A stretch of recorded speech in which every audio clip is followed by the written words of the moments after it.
alaikum, peace be unto you.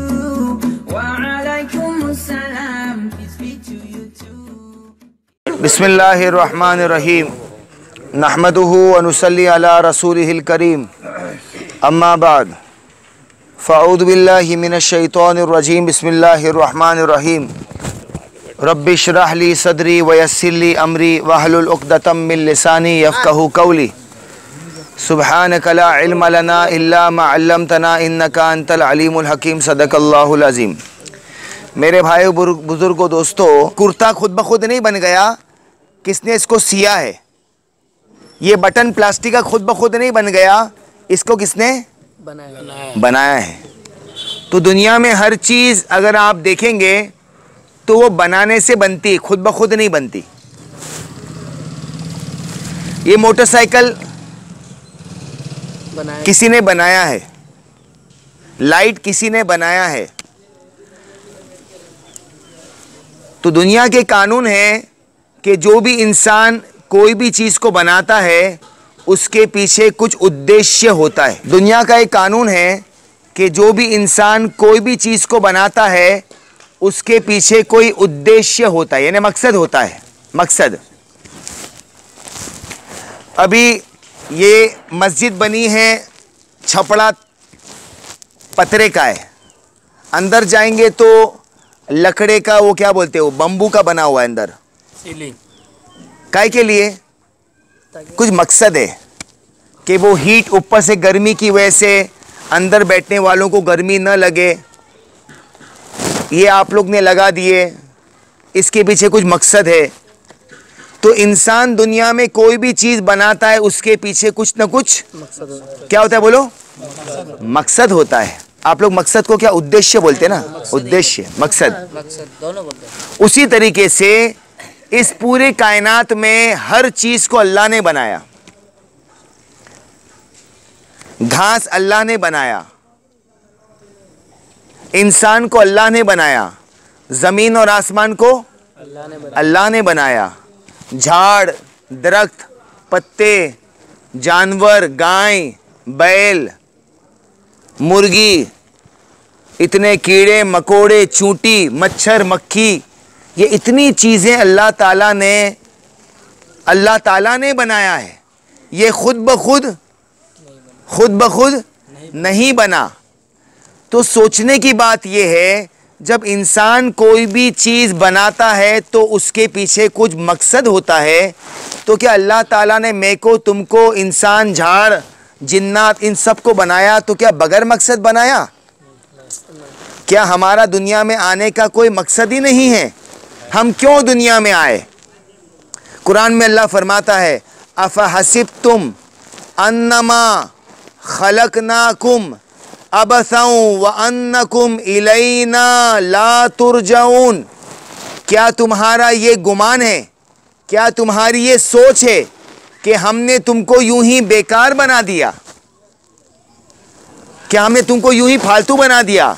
व अन्नकुम इलैना ला तुरजऊन, क्या तुमको हमारी तरफ लौट कर नहीं आना है? तो मेरे भाई बुजुर्गों दोस्तों, हम सबको अल्लाह ताला ने बनाया है। और अल्लाह ताला इस पूरे कायनात को क्यों बनाया है? अल्लाह ताला इन चीज़ों को बनाकर अपनी मारिफत जतलाना चाहता है, अपना तारुफ कराना चाहता है, अपना तारुफ यानी अपनी पहचान कराना चाहता है, अपनी परिचय। आप लोग परिचय को क्या बोलते हैं? अपना परिचय कराना चाहता है कि मैं हूं जो बनाया हूं मैं। अल्लाह अपना परिचय करा रहा है कि बैल कौन बनाया, उसमें दूध कौन डाला, ये इंसान के अंदर आदमी खाता है, पेशाब निकलता है, पाखाना बनता है, खून बनता है, ये कौन कर रहा है? तो दुनिया जो है वो अल्लाह की कुदरत का डिस्प्ले है। डिस्प्ले आजकल दुकान में लोग लगाते हैं ना चीज़ें, बताने के लिए कि हमारी दुकान में क्या क्या चीज़ें। कोई केक की दुकान होगी या कोई भी दुकान होगी, बाहर वो कांच में लगाता है। तो अल्लाह ताला पूरे कायनात को सजाया है ताकि इंसान इन चीज़ों को देख देख कर गौर करे कि इसको बनाया कौन। ये झाड़ आप देखो, कोई इसके पत्ते गिनती कर सकता है? न्यू बोंगाई गांव से लेकर यहां तक आपको कितने झाड़, कितने पत्ते मिले होंगे? वो अल्लाह इतनी कुदरत वाला है। यालमु मसाकील अल जिबाल, वो अल्लाह इतनी कुदरत वाला है कि वो पहाड़ों के वजन को जानता है। वो मकाईल अल बिहार, और वो समंदर के पैमानों को जानता है। बड़े बड़े समंदर आपको ना, ब्रह्मपुत्रा, वो कितना डीप है, उसमें कितनी मछलियां हैं, वो सब जानता है। वो आदद कतरिल अमतार, एक दिन में एक मर्तबा बारिश गिरे तो अल्लाह इतनी कुदरत वाला है कि तमाम बारिश के कतरों की गिनतियों को जानने वाला। वो आदद वरकिल अशजार, पूरी दुनिया के अंदर, सिर्फ कृष्णाई में नहीं, सिर्फ गोलपाड़ा में नहीं, सिर्फ आसाम में नहीं, सिर्फ इंडिया में नहीं, बल्कि पूरी दुनिया के अंदर जितने झाड़ हैं उन तमाम झाड़ के पत्तों की गिनतियों को जानता है। वो कौन सा पत्ता कब लगेगा, कौन सा पत्ता कब गिरेगा, कौन से झाड़ में कितने फल लगेंगे, कितने मीठे होंगे, कौन इनको तोड़ेगा, कौन से बाजार में बेचेगा, कौन इनको खाएगा, ये सारा इल्म अल्लाह के पास है।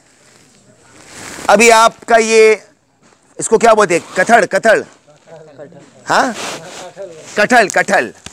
कटहल बना आसाम में, उगा आसाम में, तोड़ा आसामी ने।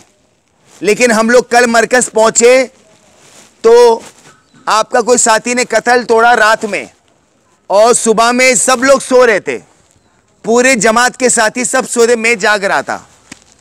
तो कटहल काट के लाया और मेरे सामने 15-20 टुकड़े में सब खा गया।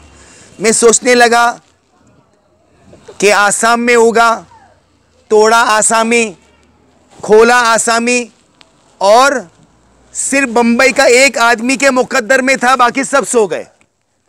उसके मुकद्दर में नहीं, बोलते ना, दाने दाने पर लिखा है खाने वाले का नाम।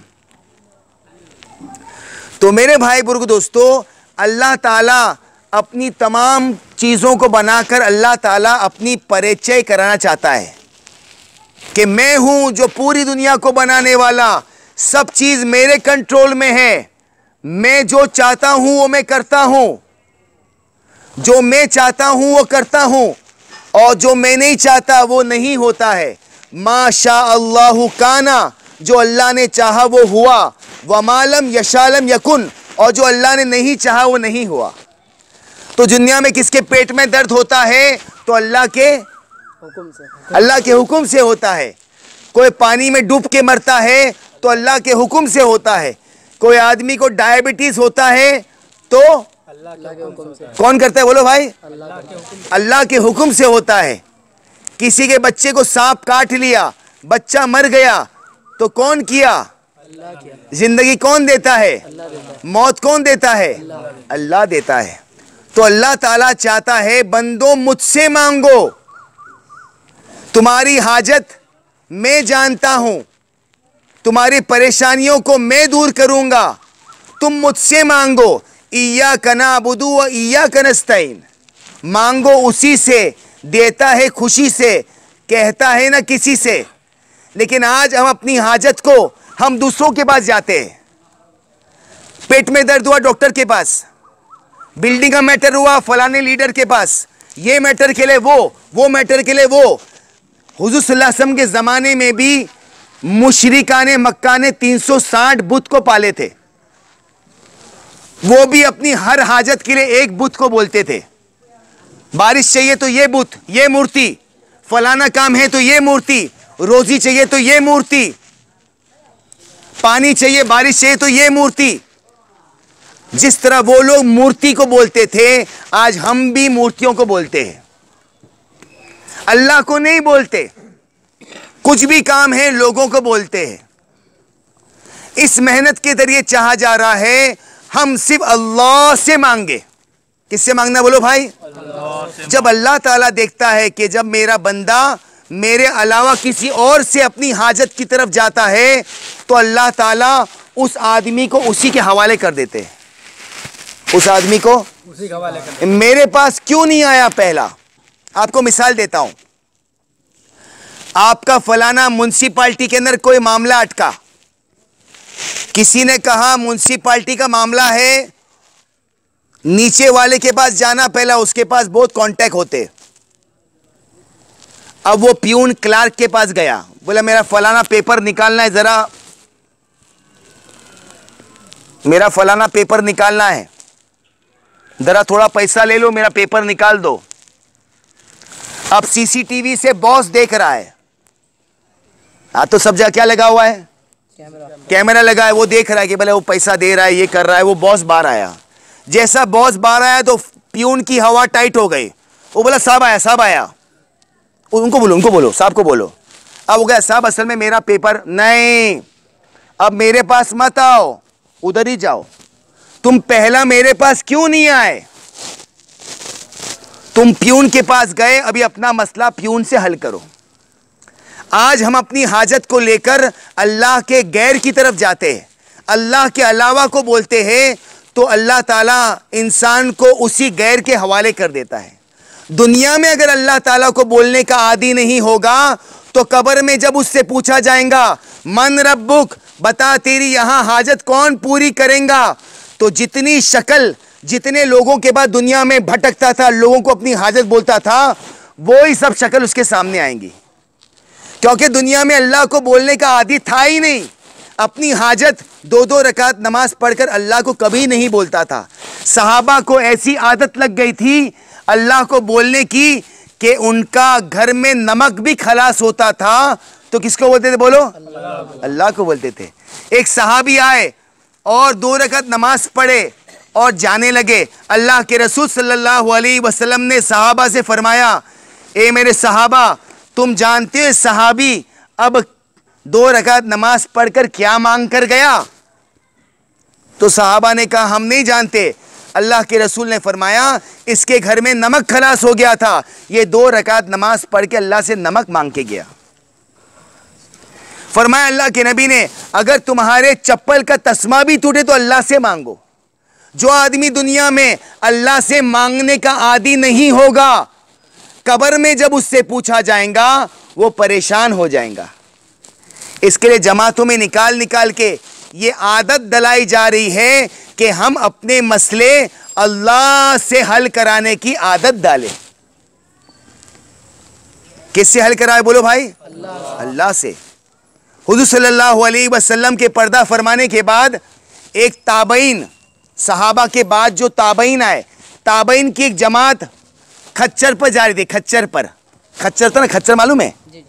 जो यानी घोड़े से थोड़ा छोटा खच्चर, खच्चर पर 4-5 ताबईन जा रहे थे। ताबईन सहाबा के बाद वाले, उसमें से एक ताबईन का खच्चर गिर के मर गया। तो वो ताबईन ने उन चारों को कहा कि तुम लोग आगे जाओ, मैं आता हूं, तुम लोग आगे जाओ। तो उन लोगों ने कहा भाई तुम्हारा जानवर मर गया और तुम बोलते मैं आता हूं, तुम आएंगे कैसा? बोले तुम जाओ जो मैं आता हूं। वो चले गए। ये वहीं पर कपड़ा बिछाए, 2 रकात नमाज पढ़े, अल्लाह से दुआ मांगे, ए अल्लाह जिंदगी तेरे हाथ में, मौत तेरे हाथ में, ये खच्चर मरा तेरे इरादे से और तेरे इरादे से खच्चर को तू कयामत में फिर तू जिंदा करेगा, लेकिन ए अल्लाह कयामत के दिन ये खच्चर का जिंदा होना मेरे काम नहीं आ सकता। ए अल्लाह तू बड़ी कुदरत वाला है, तू खच्चर को अभी भी जिंदा कर सकता है, ए अल्लाह इस खच्चर को जिंदा कर दे। 2 रकात नमाज पढ़े और यूं दुआ मांगे, खच्चर यूं दुम हिलाते हुए खड़ा हो गया। कितना कॉन्फिडेंस था, कितना यकीन था।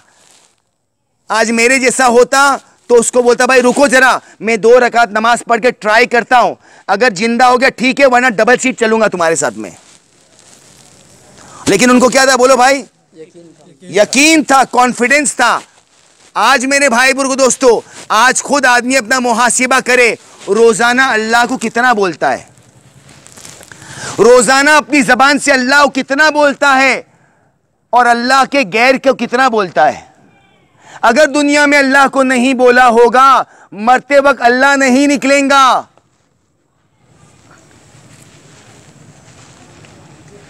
दांत में एक नस होती है, दांत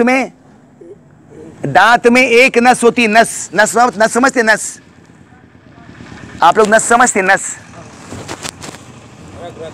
रग होती ना, रग, रग के बाजू में एक नस होती है, नस, जिससे हमको एहसास होता है कोई हाथ पकड़ा। रग में तो खून दौड़ता है, और एक नस, अभी कोई मेरे को ये चुमटी भरा या मेरा हाथ जला तो मालूम कैसा पड़ेगा? नस से मालूम पड़ेगा। तो दांत में एक नस होती है, उसमें कीड़ा लग जाता है तो आदमी को दर्द होता है, तो डॉक्टर लोग खड्डा बना के वो अंदर की नस को निकालते, तो उसके लिए इंजेक्शन मारना पड़ता है।